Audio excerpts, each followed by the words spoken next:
Hello friends and welcome to pendulum EDU. आज हम पढ़ेंगे डेली करंट अफेयर 7 सितंबर 2020 के। मैं उम्मीद कर रही हूँ कि आपकी जो तैयारी है वो अच्छे से चल रही है। और आप लोग के लिए खुशखबरी है कि जो रेलवे बोर्ड है उसने अपने एक कॉन्फ्रेंस में अनाउंस किया जो इम्पोर्टेंट डेट्स हैं एग्ज़ाम्स की। तो जो भी बच्चे रेलवेज़ की एग्ज़ाम जैसे RRB, NTPC, RRB group D की तैयारी कर रहे थे वो अपनी तैयारी को ज़ोरों शोरों से करिए और जल्दी आपका एग्ज़ाम होगा। तो चलिए हम लोग शुरुआत करते हैं डेली करंट अफेयर्स की और देखते हैं क्या इंपॉर्टेंट न्यूज़ है। So first is Canadian space agency to be headed by a female for the first time. पहली बार कैनेडियन स्पेस एजेंसी की अध्यक्षता किसी महिला द्वारा की जाएगी। और ये महिला कौन है? ये लीजा कैम्पबेल हैं। और ये किसका स्थान लेंगी? ये सिल्वियन लापोर्टे जो अभी सर्व कर रहे थे as a president of CSA since 2015, इनको ये रिप्लेस करेंगी।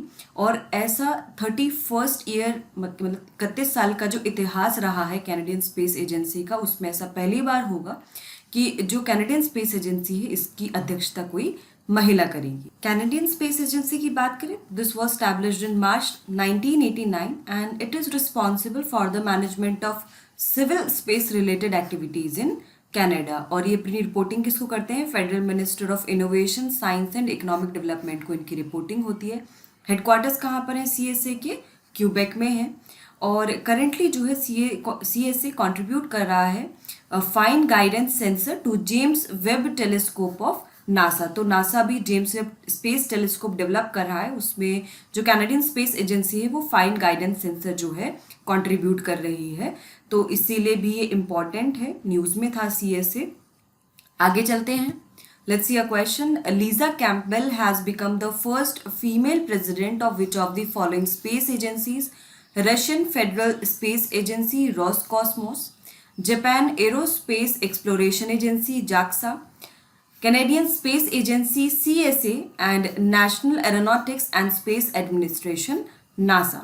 जल्दी से कमेंट करके बताइए, बहुत इजी है। The correct answer is option C, that is Canadian Space Agency. Next क्या है न्यूज़? रीड 2020 प्रोग्राम जो है वो केरला में लॉन्च होने वाला है। और ये कब लॉन्च होगा? ये 25 सितंबर को लॉन्च होगा। अब ये रीड प्रोग्राम क्या है? ये है रिस्पॉन्सिबल एडोलेसेंस 2020 प्रोग्राम। अब क्योंकि नाम से समझ में आ रहा है रिस्पॉन्सिबल एडोलेसेंस, तो ये एडोलेसेंस से रिलेटेड है। उनके अंदर जो सेल्फ अवेयरनेस, आत्म जागरूकता को बढ़ाना है, साथ ही जो सामाजिक जिम्मेदारी है, जो सोशल रिस्पॉन्सिबिलिटी है उसको भी बढ़ाना है और उनको एक अच्छा व्यक्ति जो है बनाना है, ऑलराउंड उनका डेवलपमेंट करना है। Skills and knowledge will be imparted by a series of interactive online classes and seminars. तो जैसे नॉर्मली अगर स्कूल्स में बच्चे पढ़ते हैं तो जो उनको सब्जेक्ट पढ़ाए जाते हैं उसके अलावा भी जो उनको चीज़ें पता होनी चाहिए, उनका जो ऑलराउंड डेवलपमेंट होना चाहिए, जो उनको सोशल रिस्पॉन्सिबिलिटी, सेल्फ अवेयरनेस होनी चाहिए, उसके लिए उनको स्किल्स और नॉलेज प्रोवाइड की जाएगी कि ऑनलाइन क्लासेस और सेमिनार्स के थ्रू। अब इसमें कुछ कुछ सब्जेक्ट्स जो कवर्ड होंगे वो होंगे जैसे internet safety, financial literacy, Indian constitution, human rights etcetera. और ये जो प्रोग्राम है this will be free of cost और ये इंग्लिश और मलयालम दोनों में ही अवेलेबल होगा। तो आपसे पूछा जा सकता है कि रीड 2020 प्रोग्राम कहाँ पर शुरू होगा? तो केरला में शुरू होगा। या फिर ऐसे क्वेश्चन पूछ सकते हैं, स्कीम से इस तरह से पूछ लिए जाते हैं कि रीड 2020 प्रोग्राम किस चीज़ से रिलेटेड है। तो जैसे रीड से आप सोच सकते हैं कि ये कुछ पढ़ाने से रिलेटेड होगा, तो वहाँ पे आपको कन्फ्यूजन हो सकता है। ठीक है, केरला की बात करें तो इसकी जो स्थापना, इसका जो गठन है 1 नवंबर 1956 में हुआ। And Kerala is known as the spice garden of India. और ये जो अपना बॉर्डर है केरला कर्नाटका और तमिलनाडु के साथ शेयर करता है। कैपिटल क्या है? तिरुवनंतपुरम है। चीफ मिनिस्टर पिनराई विजयन है और जो गवर्नर है वो आरिफ मोहम्मद खान है। ऑफिशियल लैंग्वेज केरला की मलयालम है। और लोकसभा सीट्स की बात करें तो इसमें 20 लोकसभा सीट्स हैं एंड 9 राज्यसभा सीट्स हैं। ठीक है, काफ़ी एग्जाम जैसे एसएससी, सीजीएल, सीएचएसएल में इस तरह के आजकल क्वेश्चंस पूछ रहे हैं। जैसे कोई स्टेट न्यूज़ में था तो उससे रिलेटेड पूछ लिया कि उसकी लोकसभा सीट्स या राज्यसभा सीट्स कितनी हैं। चलिए हम लोग क्वेश्चन देखते हैं। Responsible adolescence read 2020 programme will be launched in which of the following states? Kerala, Andhra Pradesh, Karnataka and Maharashtra. Responsible adolescence 2020 कार्यक्रम निम्नलिखित में से किस राज्य में शुरू किया जाएगा? तो क्या होगा इसका सही answer? Option A will be the correct answer, that is Kerala. Next is teachers day celebrated every year on 5 सितंबर। हम बचपन से जानते ही हैं, मनाते आए हैं टीचर्स डे को, कि जो बर्थ एनिवर्सरी है डॉक्टर सर्वपल्ली राधाकृष्णन की, उनकी बर्थ एनिवर्सरी पे टीचर्स डे मनाया जाता है। And he was the second president of India and first vice president of India. तो पहले वो भारत के उपराष्ट्रपति थे और दूसरे राष्ट्रपति थे। उनको भारत रत्न दिया गया 1954 में, और टेम्पलेटन प्राइज जो है उनको 1975 में दिया गया। उनकी जो फिलॉसफी है वो अद्वैत वेदांत पे जो है आधारित है, और उन्होंने कुछ कुछ बुक्स लिखी थी, जैसे philosophy of Rabindranath Tagore, the Hindu view of life, the recovery of faith, इस तरह से बुक्स लिखी थी। तो बुक्स से भी क्वेश्चन पूछ लेते हैं, बुक्स एंड ऑथर से। तो इसीलिए कोई भी पर्सनालिटी न्यूज़ में होगी, अगर उनके द्वारा लिखी गई कोई भी बुक है तो उसको आप एक बार ज़रूर देखिए, क्योंकि हो सकता है वहाँ से आपसे क्वेश्चन पूछ ले। ठीक है। नेक्स्ट इज टीचर्स डे क्यों सेलिब्रेट किया जाता है? इसके दो रीज़न है। एक तो जो बर्थ एनिवर्सरी है डॉक्टर सर्वपल्ली राधाकृष्णन की, उसको सेलिब्रेट करने के लिए, और दूसरा क्यों मनाई जाती है कि जो भी टीचर्स हैं, जो भी हमारे शिक्षक हैं, उनका जो भी योगदान है उसको सम्मानित करने के लिए टीचर्स डे मनाया जाता है। ठीक है, आगे चलते हैं। वर्ल्ड टीचर्स डे कब मनाया जाता है? यूनेस्को के द्वारा 1 महीने बाद मनाया जाता है, यानी कि 5 अक्टूबर को वर्ल्ड टीचर्स डे मनाया जाता है। विश्व शिक्षक दिवस 5 अक्टूबर को।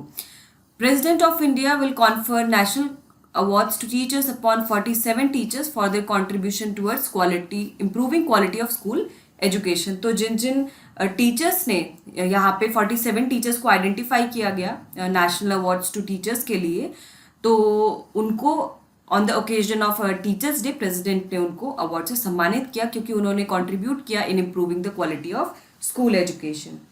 और अद्वैत वेदांत जो इनकी फिलॉसफी है उसकी बात करें तो ये एक स्कूल है हिंदू फिलॉसफी का। ठीक है, और इसमें अद्वैत का मतलब है कि एक आइडिया कि जो ब्रह्म है वो अल्टीमेट रियलिटी है। ठीक है, तो ब्रह्म में यानी कि जो आत्मा है वो ब्रह्म से डिफरेंट नहीं है। आत्मा और ब्रह्म, ब्रह्म मतलब यहाँ पे भगवान है, तो आत्मा और ब्रह्म अलग नहीं है, और जो ब्रह्म है, ब्रह्म का जो एग्जिस्टेंस है वो एक अल्टीमेट रियलिटी है। ठीक है, इस तरह से ये जो फिलॉसफी कहती है। आगे चलते हैं हम लोग। Let's see a question. Doctor Sarvepalli Radhakrishnan whose birth anniversary is celebrated as teachers day was dash. Doctor Sarvepalli Radhakrishnan जिनकी जयंती शिक्षक दिवस के रूप में मनाई जाती है, भारत के कौन से राष्ट्रपति थे? 2nd, 3rd, 4th and 5th। जल्दी से बताइए, बहुत इजी है, कमेंट करके। The correct answer for this is option A, that is he is the second president of India and first vice president थे वो भारत की। आगे चलते हैं। International day of charity is celebrated every year on 5 सितंबर, क्योंकि इस दिन जो है मदर टेरेसा की मृत्यु हुई थी, और मदर टेरेसा बहुत ही फेमस पर्सनालिटी हैं। उनको नोबेल प्राइज मिला था 1979 में, उनके गरीबी उन्मूलन के जो भी उन्होंने कार्य किए थे उसके लिए। And she was born as Agnes Gonxha Bojaxhiu in 1910 and came to India in 1928। और उन्होंने फिर जो order of missionaries of charity है वो कोलकाता में स्टार्ट किया इन 1950, और उनकी जो डेथ है वो 5 सितंबर 1997 को हुई। United nation general assembly declared 5 September as international day of charity in 2012। तो 2012 में जो यूनाइटेड नेशन जनरल असेंबली है उसने 5 सितंबर को अडॉप्ट किया as the international day of charity. ठीक है, आगे चलते हैं। Let's see a question. In which year did mother Teresa receive Nobel prize? Mother Teresa को किस वर्ष में नोबेल प्राइज मिला था? 1978, 1979, 1980 एंड 1981। जल्दी से बताइए।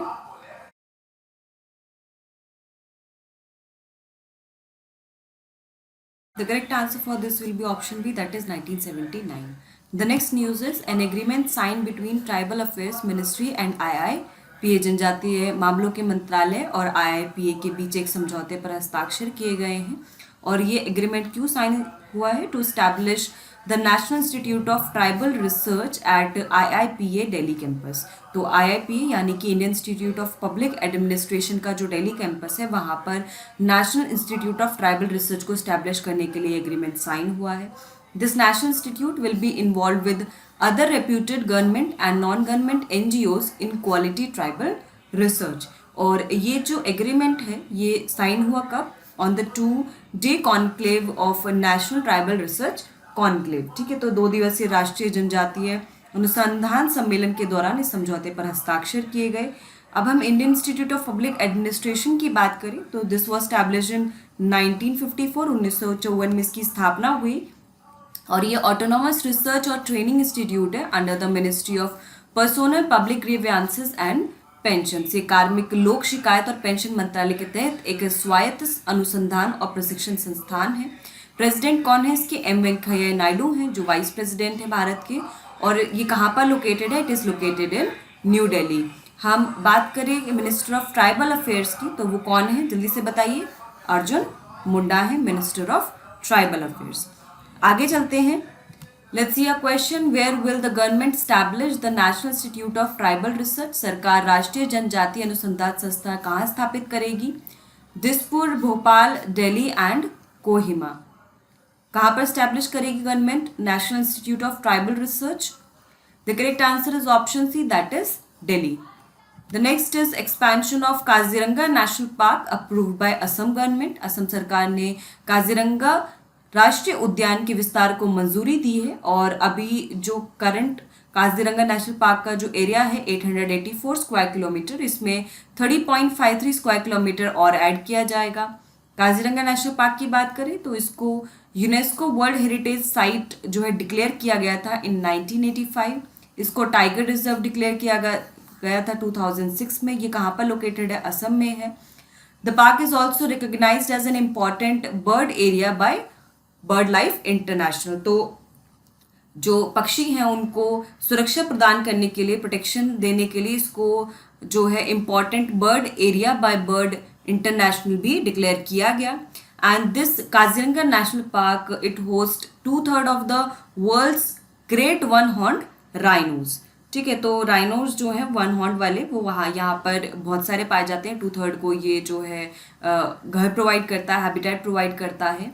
यहाँ पर जो एस्टिमेटेड 2413 राइनोज हैं और 121 टाइगर्स हैं, ठीक है। और असम में जो अदर नेशनल पार्क हैं वो कौन कौन से हैं आपने सुने ही होंगे।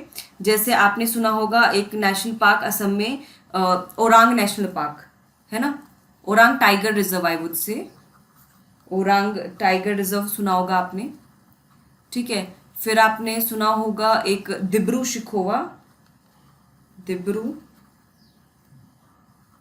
Saikhowa national park. इसके अलावा आपने एक और सुना होगा मानस नेशनल पार्क सुना होगा आपने, मानस नेशनल पार्क सुना होगा, ठीक है। ये भी असम में लोकेटेड है, ठीक है। उसके अलावा आपने नामेरी नेशनल पार्क भी सुना होगा, नामेरी नेशनल पार्क। तो ये कुछ इम्पॉर्टेंट नेशनल पार्क हैं जो वहाँ पर असम में लोकेटेड हैं, ठीक है। जैसे औरंग टाइगर रिजर्व हो गया, दिब्रू सैखोवा हो गया, मानस नेशनल पार्क है, नामेरी नेशनल पार्क है। देन काजीरंगा वेरी फेमस क्योंकि हर साल फ्लड आता है और काफ़ी सारे जो एनिमल्स हैं उनको वहाँ से हटाया जाता है और उनको सेफ प्लेसेस पर ले जाया जाता है। तो काजीरंगा नेशनल पार्क फ्लड की वजह से हर साल न्यूज़ में रहता है। जो रिवर ब्रह्मपुत्र है वो इसके पास से होकर गुजरती है। आगे चलते हैं। Let's see a question, Assam government has recently approved the expansion of which of the following national parks? Assam सरकार ने हाल ही में निम्नलिखित में से किस राष्ट्रीय उद्यान के विस्तार को मंजूरी दी है? Dibru Saikhowa national park, Kaziranga national park, Manas national park and Orang national park. जल्दी से कमेंट करके बताइए, बहुत ईजी है। The correct answer is option B, that is Kaziranga national. Next is SPPU, that is Savitribai Phule Pune university maintain its ranking in Times higher education world university rankings of 2021। Last year जो rank है इस university की वो 600 से 800 के बीच में थी और इस साल भी उसने अपनी जो रैंकिंग है वो मेंटेन की है between 600 to 800। SPPU was ranked between 651 and 700 in the QS world university rankings जो रिलीज हुई थी 2021 की, और NIRF रैंकिंग जो भारत सरकार जारी करती है, नेशनल इंस्टीट्यूशन रैंकिंग फ्रेमवर्क 2020, उसमें SPPU की 9th रैंक है और IIT मद्रास ने जो उसमें टॉप किया था ओवरऑल रैंकिंग में। Times higher education world university ranking ये डिक्लेयर करती है टॉप 1000 यूनिवर्सिटीज़ की list, and it ranks university based on the criteria like teaching, research, international students, global exposure and dissemination of knowledge. तो ये जो विश्वविद्यालयों को शिक्षण, अनुसंधान, अंतर्राष्ट्रीय छात्रों, वैश्विक प्रदर्शन और ज्ञान के प्रसार जैसे मानदंडों के आधार पर रैंकिंग देता है। SPPU was established in 1949, and it was formerly known as University of Pune, and it is located in Pune, Maharashtra. नाम से समझ में आ रहा है, सावित्री भाई फूले पुणे यूनिवर्सिटी है। एंड टाइम्स हायर एजुकेशन की बात करें तो ये वीकली मैगजीन है जो न्यूज़ और इश्यूज पब्लिश करता है related to higher education in the world, and it's UK's leading publication in the field of higher education. तो टाइम्स हायर एजुकेशन कौन सी कंट्री की कंपनी है? तो ये यूके की एक लीडिंग पब्लिकेशन है। आगे चलते हैं, let's see a question. Which of the following recently appeared in the news for maintaining its ranking between 600 to 800 in Times Higher Education World University Rankings of 2021? हाल ही में Times higher education world university ranking 2021 में 600 से 800 के बीच अपनी ranking बनाए रखने के लिए निम्नलिखित में से कौन खबरों में दिखी है? Indian institute of science Bengaluru, university of Mumbai, Savitribai Phule Pune university and university of Kolkata. जल्दी से कमेंट करके बताइए सही answer. The correct answer is option C, that is Savitribai Phule Pune university. आगे चलते हैं। Next is global health tech summit 2020 was organized by the Punjab Chamber of Commerce and Industries under its global initiative World Punjabi Business Forum। तो global health tech summit 2020 का आयोजन Punjab chamber of commerce and industries ने अपनी एक वैश्विक पहल Punjabi business forum के तहत किया था। थीम क्या थी इस समिट की? Bridging gaps, leveraging innovation for transformation of health care in India. और इसमें काफ़ी स्टेक होल्डर्स ने पार्टिसिपेट किया, जैसे doctors, hospitals, institutions, innovators, startups. And इसका पर्पस क्या था कि इस तरह का एक प्लेटफॉर्म बनाया जाए जहाँ पे नॉलेज शेयरिंग हो सके, जो भी बेस्ट प्रैक्टिसेस है उसको शेयर किया जा सके, इन्फॉर्मेशन जो है वो दी जा सके इंडस्ट्री लीडर्स को कि कैसे हेल्थ केयर में डिजिटल टेक्नोलॉजी एक रोल प्ले कर सकती है। तो इस तरह से यहाँ पर जो है इसलिए ये समिट जो है ऑर्गेनाइज किया गया था। क्वेश्चन देख लेते हैं। Global health tech summit 2020 was organised by dash. Global health tech summit 2020 निम्नलिखित में से किसके द्वारा हाल ही में आयोजित किया गया था? Jammu chamber of commerce and industry, Punjab chamber of commerce and industries, Indo German chamber of commerce and associated chambers of commerce and industry of India, that is ASSOCHAM. जल्दी से बताइए इसका सही आंसर क्या होगा? Very easy. The correct answer is option B, that is Punjab chamber of commerce and industries. आगे चलते हैं। Next is CCI, that is competition commission of India, approve the acquisition of Metso Oyj's. ये Metso जो company है इसके mineral business को Outotec Oyj के द्वारा जो है एक्विजिशन के लिए CCI ने अप्रूवल दे दिया है। Outotec will acquire assets, rights, debts and liabilities related to mineral business of Metso. तो इसमें जो भी मिनरल बिजनेस है मेत्सो का, उससे रिलेटेड जो भी एसेट, राइट्स, डेट्स और लायबिलिटीज होंगी वो सब ऑटोटेक को ट्रांसफर हो जाएंगी। This proposal for acquisition is an integration of two strong and close competitors in the market that will reduce the competition। तो इससे उम्मीद है कि competition reduce होगा और fair pricing होगी, इसीलिए जो competition commission of India है उसने यहाँ पे green signal दे दिया इस acquisition को। तो चलिए हम लोग competition commission of India के बारे में कुछ जान लेते हैं। It is a statutory body responsible for implementing the Competition Act 2002। तो ये एक वैधानिक निकाय है जो प्रतिस्पर्धा अधिनियम 2002 को लागू करने के लिए जिम्मेदार है। तो जो भी कंपटीशन होता है इंडियन मार्केट का, ठीक है, वो फेयर कंपटीशन हो, ये इंश्योर करने की जिम्मेदारी कंपटीशन कमीशन ऑफ इंडिया की है। जो भी एक्विजिशन और मर्जर्स होते हैं उसको अप्रूवल कौन देता है? CCI देता है। इसका फॉर्मेशन हुआ था 14 अक्टूबर 2003 में, और इसमें एक चेयरमैन होता है और जो मेंबर्स होते हैं वो आपके 2 से ज़्यादा होने चाहिए और 10 से कम होने चाहिए। ठीक है, चेयरमैन कौन है अभी करेंटली इसमें? अशोक गुप्ता है। आगे चलते हैं। Next is CSIR CMERI, that is central mechanical engineering research institute ने affordable solar powered battery based sprayer बनाए हैं ताकि जो वाटर का कंजप्शन है एग्रीकल्चर में वो कम किया जा सके। ठीक है, और ये वाला जो इंस्टीट्यूट है ये पहले भी न्यूज़ में था, क्योंकि जो वर्ल्ड का लार्जेस्ट सोलर पावर ट्री है वो किसके द्वारा बनाया गया, CSIR सेमरी के द्वारा ही बनाया गया है। ठीक है, तो इसलिए भी ये न्यूज़ में था। और क्योंकि 70% जो पानी कंज्यूम होता है एग्रीकल्चर सेक्टर द्वारा वो इरिगेशन पर्पस के लिए इस्तेमाल किया जाता है, तो जो भी ऐसे एरिया हैं जो वाटर क्राइसिस का जो सिचुएशन है उसके हिसाब से देखें तो agriculture sector most vulnerable sector है इकोनॉमी का। और इसके लिए जो है फिर ड्रिप इरिगेशन जो है टेक्निक इस्तेमाल की जाने लगी कि वाटर के कंजप्शन को कम से कम किया जा सके। लेकिन जो सीमांत किसान हैं, जो छोटे किसान हैं, उनके लिए अफोर्डेबल नहीं था। तो अब जो ये स्प्रे डेवलप किया गया है solar powered battery based spray, ये जो है एक तो 75% पानी को बचाएगा और दूसरा 25% जो है समय को भी बचाएगा, तो इसलिए इम्पॉर्टेंट है। और इसकी जो कॉस्ट है वो भी कम है। इसमें 2 टाइप का बैटरी ऑपरेटेड स्प्रे सिस्टम बनाया गया है। एक तो है backpack sprayer with a capacity of 5 litres for marginal farmers, तो सीमांत किसानों के लिए 5 लीटर की क्षमता वाला बैकपैक स्प्रेयर बनाया गया है। और एक है compact trolley sprayer with the capacity of 10 litres for small farmers, और स्मॉल फार्मर्स के लिए जो है कॉम्पैक्ट ट्रॉली स्प्रेयर बनाया गया है। और ये तो मैंने आपको अभी बताया ही है कि वर्ल्ड का जो लार्जेस्ट सोलर ट्री है वो CSIR सेमरी के द्वारा बनाया गया है। ठीक है, तो ये बहुत इंपॉर्टेंट है। Next is let's see a question, which of the followings laboratories of CSIR has developed affordable solar powered battery based sprayer to reduce water consumption in agriculture? CSIR की निम्न में से किस प्रयोगशाला ने कृषि में पानी की खपत को कम करने के लिए सस्ती सौर ऊर्जा चालित बैटरी आधारित स्प्रेयर विकसित किए हैं?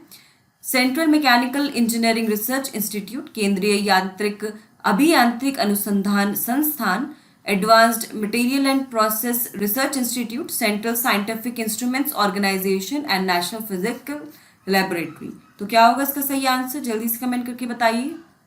The correct answer will be option A, that is central mechanical engineering research institute. Next is scientists discovered a black hole with 142 times the mass of sun। वैज्ञानिकों ने सूर्य के द्रव्यमान का 142 गुना वाला जो ब्लैक होल है उसको खोजा है। इसका नाम GW190521 रखा गया है। Till now scientists have not found black holes with mass of 100 to 1000 times the mass of sun। अभी तक जो है साइंटिस्ट ने इस तरह के कोई ब्लैक होल उनको नहीं मिले थे साइंटिस्ट को जिनका मास 100 से लेकर 1000 गुना हो मास ऑफ सन के। सो GW190521 is the first discovered black hole in this mass range. Usually black holes in the range of 60 to 120 solar masses cannot be formed by the gravitational collapse of a star। तो usually जो पाए जाते हैं black holes वो 60 to 120 times of solar of the mass of the sun या फिर solar मास के पाए जाते हैं, और वो जो है ग्रेविटेशनल कोलैप्स ऑफ स्टार की वजह से नहीं बन सकते। This is because at the size range of 60 to 120 solar masses stars undergo supernova explosion and get completely destroyed. क्योंकि इस रेंज में क्या होता है कि जो स्टार होते हैं वो सुपरनोवा विस्फोट से गुजरते हैं और पूरी तरह से नष्ट हो जाते हैं, ब्लैक होल नहीं बनता है। Rainer Weiss, Barry Barish and Kip Thorne, these measured gravitational waves for the first time in 2015 और इसी के लिए उनको 2017 में नोबेल प्राइज इन फिजिक्स से सम्मानित किया गया था, क्योंकि उन्होंने ग्रेविटेशनल वेव्स को फर्स्ट टाइम जो है मेजर किया था। ब्लैक होल्स की हम बात करें, आप अक्सर न्यूज़ में सुनते होंगे ब्लैक होल्स के बारे में, आपने पढ़ा भी होगा। तो ये ऑब्जेक्ट्स हैं जिनका बहुत ही ज़्यादा स्ट्रॉन्ग ग्रेविटेशनल पुल होता है, और इस ग्रेविटेशनल पुल के कारण, इस गुरुत्वाकर्षण खिंचाव के कारण ये जो पार्टिकल्स होते हैं, इलेक्ट्रॉनिक रेडिएशंस होते हैं, मैग्नेटिक रेडिएशंस, इनको अपने जो है अपने आप से गुजरने नहीं देता है, अपने में समा लेता है। जैसे कि लाइट है, अगर लाइट ब्लैक होल से पास करेगी तो वो पास नहीं कर पाएगी। ठीक है, तो ब्लैक होल्स ये होता है, नाम से समझ में आ रहा होगा, काला गड्ढा एक तरह से आप समझ सकते हैं ब्लैक होल्स। ठीक है, आगे चलते हैं। Let's see a question. A recently discovered black hole GW190521 belongs to which of the following class of black holes? हाल ही में खोजा गया ब्लैक होल GW190521 जो है वो निम्न में से किस वर्ग का है? Stellar, supermassive, miniature and intermediate. जल्दी से बताइए कमेंट करके किस कैटेगरी का ये ब्लैक होल है।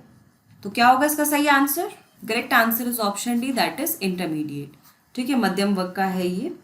ठीक है, आगे चलते हैं हम लोग। A low cost on demand printing technique developed by replacing nozzles of inkjet printers with a mesh covered with chemically treated nano wires. तो जो है एक प्रिंटिंग टेक्निक डेवलप की गई है जो लो कॉस्ट होगी और ऑन डिमांड होगी। कैसे कि जो इंकजेट का जो नोजल है उसको रिप्लेस करना है with a mesh covered chemical की ट्रीटेड नैनो वायर से। और ये टेक्निक किसने डेवलप की है? Centre for nano science and engineering in the Indian institute of science Bengaluru के द्वारा। और the technique lowers the chances of clogging of the small pore of the nozzle currently used in printers to eject droplets. ठीक है, जो एक समस्या आती थी कि जो नोजल है, जो स्मॉल पोर्स है नोजल के, वो क्लॉग हो जाते थे, तो वो समस्या अब कम हो जाएगी। The mash used in the technique it can be clean, तो उस मैश को आराम से क्लीन किया जा सकता है, फिर से इस्तेमाल किया जा सकता है। And this technique lowers the operational cost of the printer, तो इसीलिए इसकी जो लागत है वो कम हो जाएगी। And the capability to print a wide range of droplet sizes, तो ये इसकी जो कैपेसिटी है ये प्रिंट कर सकता है wide range of droplet sizes. आगे चलते हैं, let's see a question. Recently a low cost on demand printing technique has been developed by researchers at dash. हाल ही में किस संस्थान के शोधकर्ताओं द्वारा एक कम लागत का ऑन डिमांड प्रिंटिंग टेक्निक जो है विकसित किया गया है? Centre for cryogenic technology ISC Bengaluru, centre for high energy physics, centre for nano science and engineering, centre for sustainable technologies ISC। क्या होगा इसका सही आंसर? जल्दी से कमेंट करके बताइए। The correct answer will be option C, that is centre for nano science and engineering ISC Bengaluru.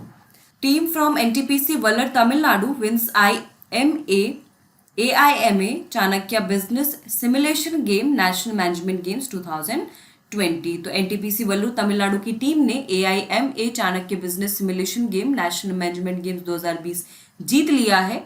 और ऐसा पिछले 5 सालों में पहली बार हुआ है कि NTPC ने गेम जीता है।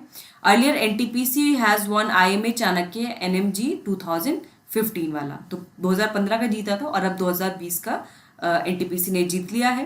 The competition was held between 112 organisations from different parts of India, तो 112 संगठनों में NTPC ने जो है ये गेम जीता है। IMA Chanakya NMG is an online business simulation game and it is conducted annually by IMA, that is all India management association के द्वारा ये जो है गेम कंडक्ट कराया जाता है। आगे चलते हैं, NTPC की बात करें तो दिस वॉज फॉर्म्ड इन 1975, इसके हेडक्वार्टर्स न्यू दिल्ली में है। And it deals in energy generation, sale, gas exploration and coal mining. तो ये energy generation, sale, gas exploration, यहाँ पे जो है शेल होना चाहिए, shale gas exploration and coal mining से डील करता है। And Gurdeep Singh is the current chairman and managing director of NTPC। और ये कौन सी मिनिस्ट्री के अंतर्गत आता है? क्योंकि ये पावर से रिलेटेड है तो मिनिस्ट्री ऑफ पावर के अंतर्गत आएगा ये।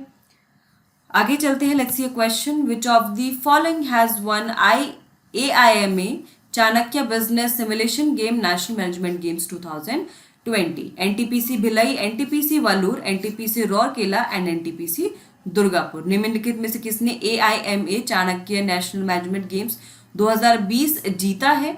The correct answer is option B, that is NTPC Vallur. The next is Qatar to play in Gold Cup in 2021 in US। तो अभी 2022 का जो FIFA वर्ल्ड कप है उसको होस्ट करने वाली country Qatar, it will be playing gold cup in 2021 in US।